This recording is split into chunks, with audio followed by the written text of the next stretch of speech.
Welcome to the Future of Supply Chain, presented by Dynamo. Each episode, we sit down with leaders in the industry as we build the future of supply chain together. Let's get into the show. Here's our host, Santosh Sankar.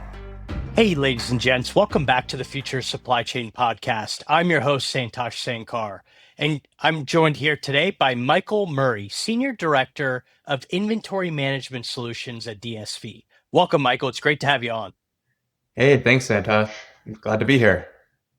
So, DSV is a household name for our listeners, but they might not be as familiar with the Inventory Management Solutions division. And so I would love to just get the quick 2-minute overview of what this business is and what it enables for the Sure. customer base. Yeah, IMS was founded about 20 years ago in Israel as basically a way to help advanced manufacturing companies handle their inbound inventory supply chain so they can go focus on their real revenue operations, which is manufacturing. So what we do is we come in and we help with demand planning and forecasting, setting up safety stock and service level agreements. And then we go and execute on that with a whole procure to pay end-to-end solution.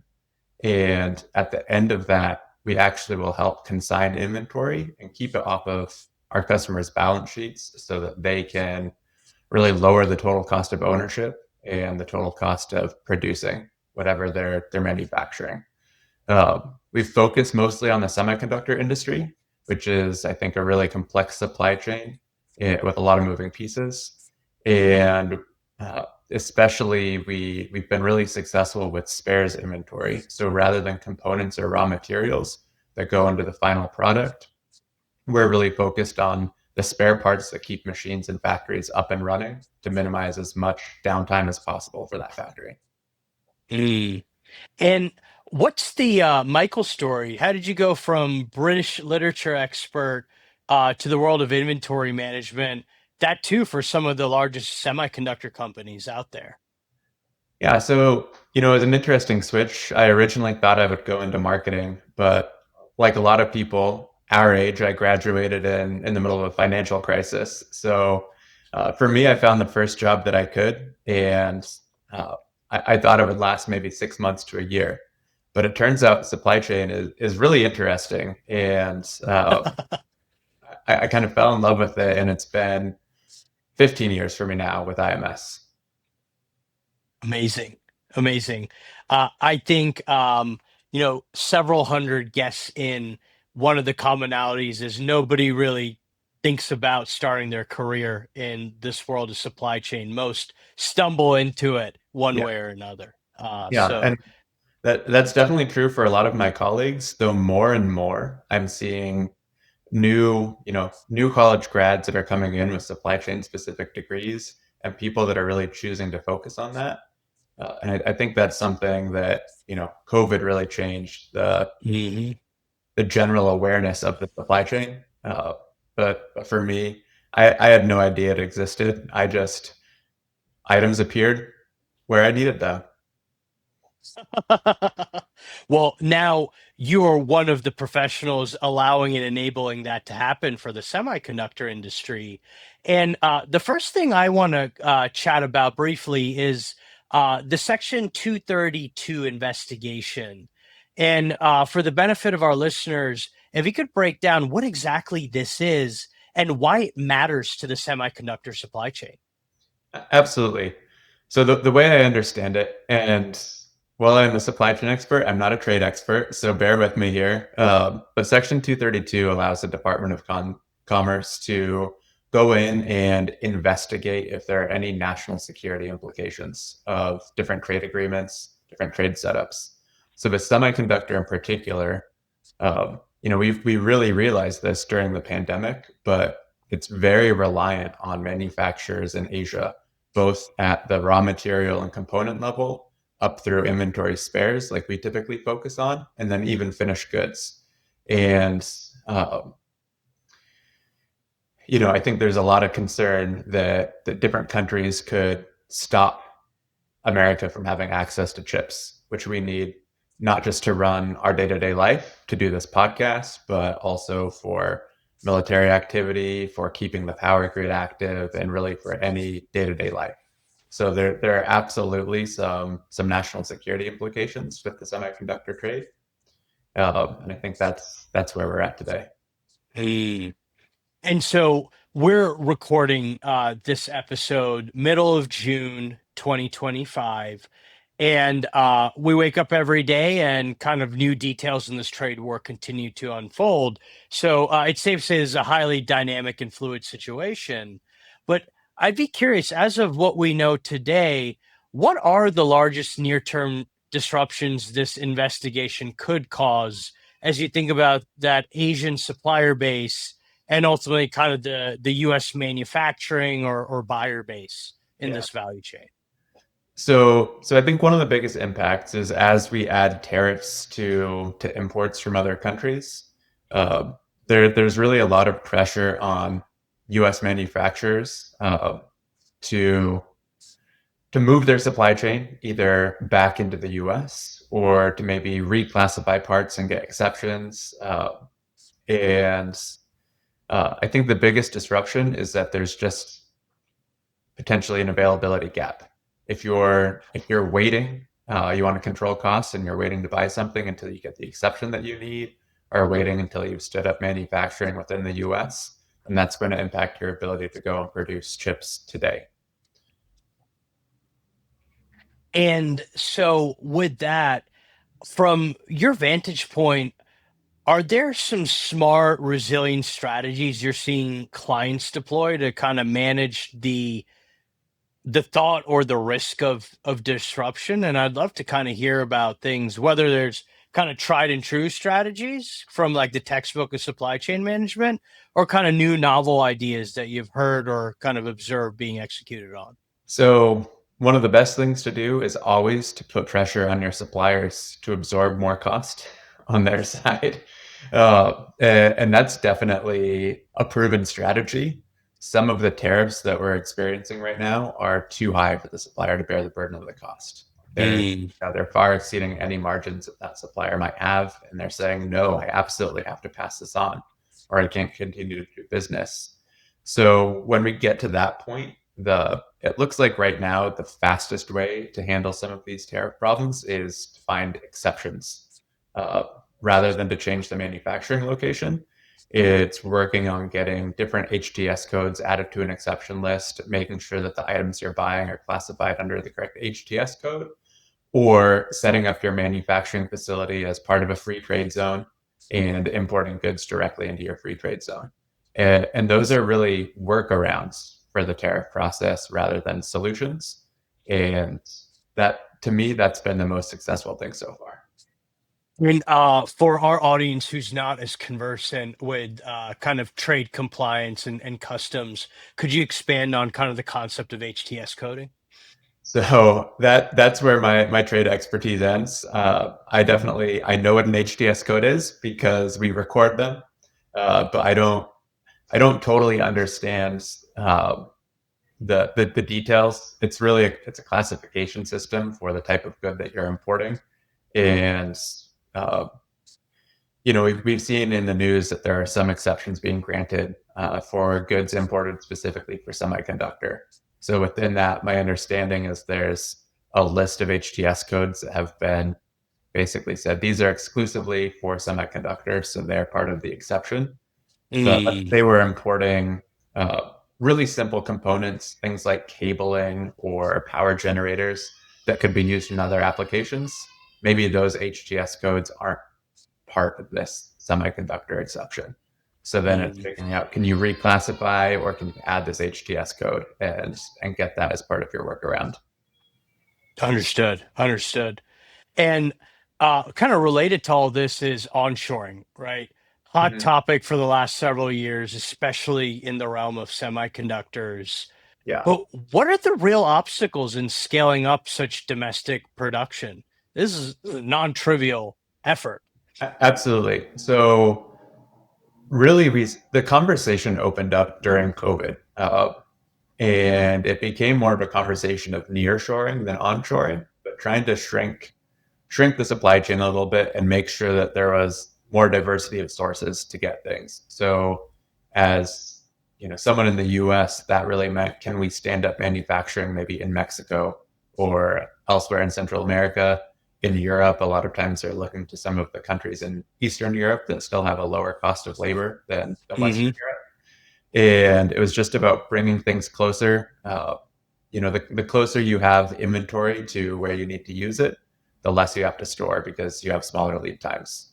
Uh, Now with the tariffs, onshoring itself becomes more important because you have to get past that import uh, stage. One of the biggest obstacles is it's not just the final assembly of goods that matters, it's also the raw materials. So we have the tariffs on steel and aluminum.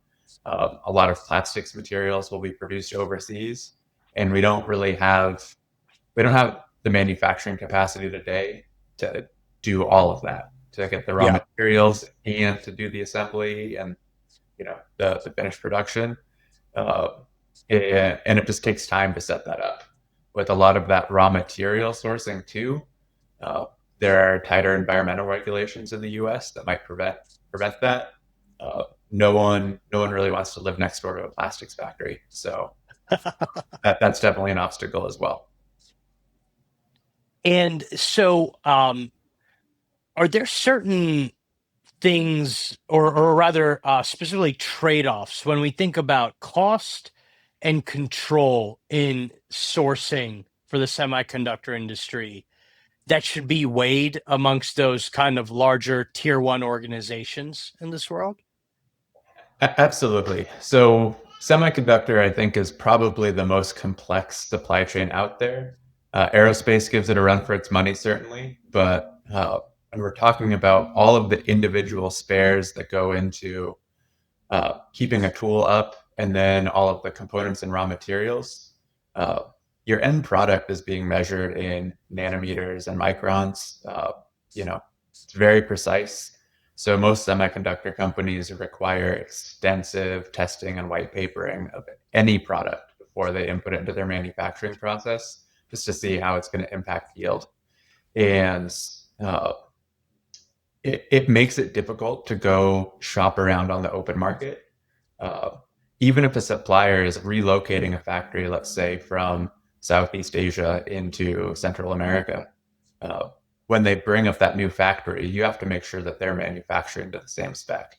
It's in a different Yeah. location, there's different ambient temperatures and humidities. Maybe that's impacting your final product. So there's always this balance that uh, in order to reduce costs, you can't necessarily use second sources or multiple sources to get the same product. So a lot of times it's really focusing on, how do I make my existing supplier that produces a quality good uh, be able to control their costs more effectively. That's something where I've seen a lot of interest lately in maybe helping your tier two supplier go source their tier three or even tier four parts, uh, Mm. creating contracts with the tier three supplier so you can control the price of the raw materials that go into the goods that you need from your tier twos.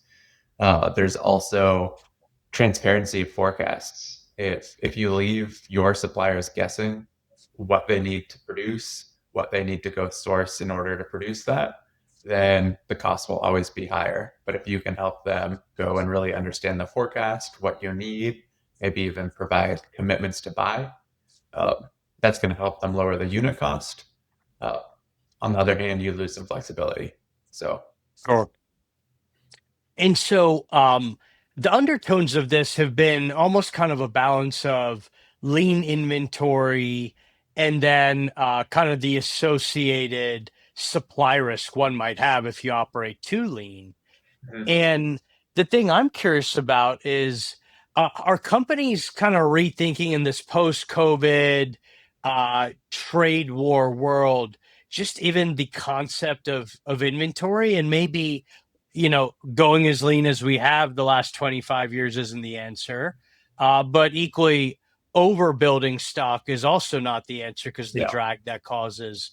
But how have you seen kind of some of the folks and practitioners you have the privilege of working with kind of parse all this to something that's actionable? Yeah. So I think I think right now we're still leaning in the direction of the just in case inventory and moving away Mm, from running as lean as possible. Uh, but there's a huge impact on total cost of ownership. You have, uh, similar to the concept of committing to a purchase from a supplier, you lose flexibility when you have huge inventories of raw materials or spares because you can't change process to follow the market. So what we're seeing right now is really a balance of trying to make sure that someone is holding that material, even if it's not the manufacturer themselves. So working on your suppliers to hold maybe product in common with you and other customers in a regional depot. Keep it somewhere that it's safe and convenient, but maybe not on your site and on your balance sheet. And that's somewhere where DSV and IMS in particular really can help. Uh, we offer warehousing and logistics services to physically hold goods, but IMS itself offers inventory consignment. So we can actually hold material on our balance sheet and make it available for you to use when you need it. And I think it's creative solutions like this that manufacturers, especially in the semiconductor industry, really need to take advantage of because it allows them the same financial benefits that just-in-time inventory had with all of the same availability benefits of just in case. mm. So one of the unique things about the IMS group that you're part of is you get to sit at the intersection of manufacturing and logistics, which is a Mhm. really unique vantage point. And some of this, you might have left some breadcrumbs, but what are you advising customers to think about as they look at their semiconductor value chain? I know we picked up some things like, hey, be smart about your HTS classification, be able to lean on your suppliers and propose creative solutions to them. But are there kind of other angles, opportunity strategies we may not have covered that would be valuable mentioning? Yeah. I think with the current environment, one of the best things that we can do is be really transparent with each other. So, semiconductor historically has been a less transparent supply chain because there's Yeah. so much concern about IP and not letting your suppliers know, not letting your competitors know exactly what you're manufacturing.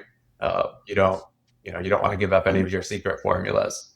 But I think there's a new level of transparency that we can push to, especially when you get into parts in common and things that are a little bit less sensitive from an IP perspective to make sure that everyone's aware of what's happening. Uh, if if I were a supplier in Southeast Asia, I would much rather have an open conversation about a forecast and about potentially relocating some of my manufacturing than to just be guessing and wondering, hey, when is customer A going to switch away from me to a new source that they found? Uh, if I have the opportunity to move my operations into the US, uh, I might not be able to do it, but I definitely prefer the chance. Uh, Sure. and I think that level of communication and trust up the supply chain is really really important right now.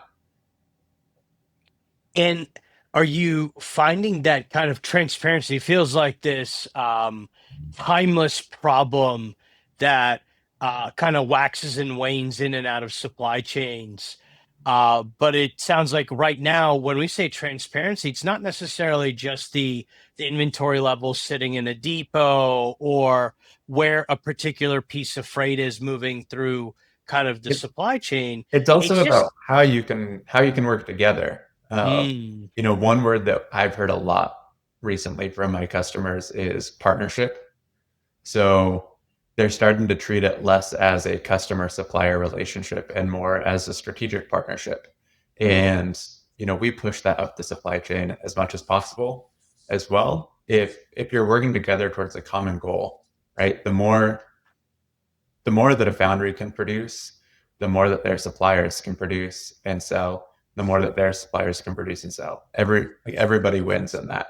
So acting like partners instead of adversaries, I think really really helps, and it's definitely been something that we're seeing people push at every mm. level.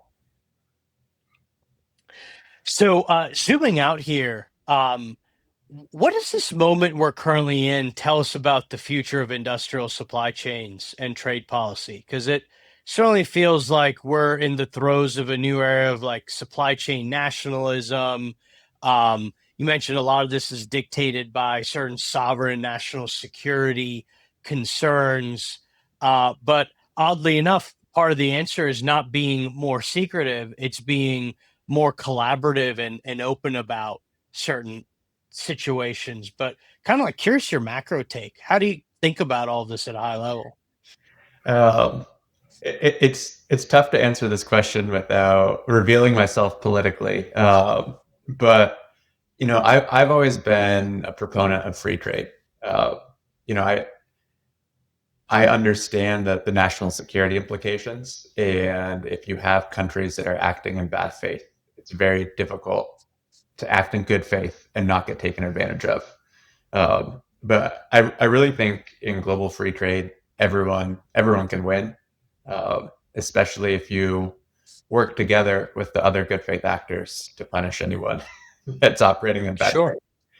And sure, I think recently, even in like the current administration, we've seen that um, you know the most advanced EUV technology, for instance. The US and the EU are cooperating to keep that technology where uh, it's not going to be used in China, for example. And I think that's a really successful example of countries operating in good faith together to protect free trade. Um, so I hope this trade war is temporary, uh, and I hope that even as it goes on, the individual companies that are participating in trade can ignore some of those national security issues and continue to work together, because it's not the companies themselves that are at war. that's right. Oh, yeah, it's very well put. It's very well put. With that, Michael, I'm going to bring us home, and we're going to finish with what I call this or that. I'm going to give you two options. I'd like you to pick one, and in about 20 seconds, explain why. You ready to go? Yep.